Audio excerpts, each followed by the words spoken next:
तुम्ही एक गोष्ट बघा, मी आता ना कोणाशी तरी परवा दिवशीच बोललो होतो. अदानी आणि अंबानी यांच्यामधला जर समजा आपल्याला फरक बघायचा असेल ना, हे बघा, हे ह्यांचे व्यवसाय करताना चोऱ्या मारा ते सगळेच करत असतात, परंतु अदानी आणि अंबानी यांच्यामधला जर समजा तुम्हाला मेजर फरक, तर मोदी मोठे व्हायच्या अगोदरपासून अंबानी मोठे होते. पण अदानी हा मोदी मोठे झाल्यानंतरच मोठा झालेला आहे. अदानीचा विस्तार हा मोदी मोठे झाल्यानंतरचाच आहे. म्हणजे मोदी ज्या वेळेला गुजरातचे मुख्यमंत्री झाले त्याच वेळेला त्यांना तो पोर्ट मिळालेला आहे, मुंद्रा पोर्ट. आणि मग पंतप्रधान झाल्यानंतर त्या अनेक गोष्टी मिळालेल्या आहेत.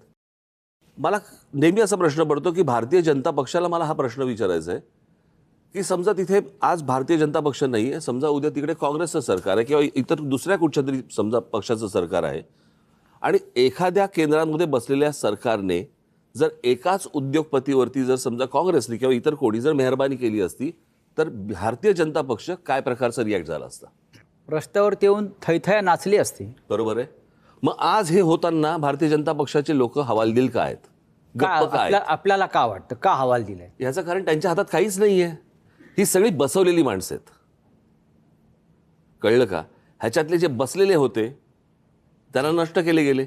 लाईक शिवराज सिंग चव्हाण असतील किंवा अजून एक दोन जण असतील, गडकरी, बरोबर आहे, गडकरी असतील. हे जे बसलेली जी माणसं आहेत ही यांना आवडत नाहीत.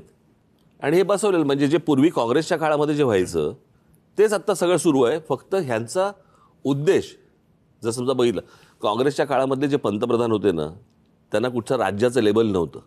हे पहिल्यांदा राज्यकर्ते बसलेत ज्यांच्यावरती राज्याचं लेबल आहे. गुजरातचे प्रधानमंत्री आहेत ते, कळलं का? गुजरातचे आणि गृहमंत्री. ज्या प्रकारचं त्यांचं मुंबईवरती लक्ष आहे, मुंबईकडे त्यांचं ज्या प्रकारे लक्ष देतात MMR रिजनकडे, हे आजपर्यंत कधी घडलं नाही 50-60 वर्षामध्ये, जे आत्ता घडतंय.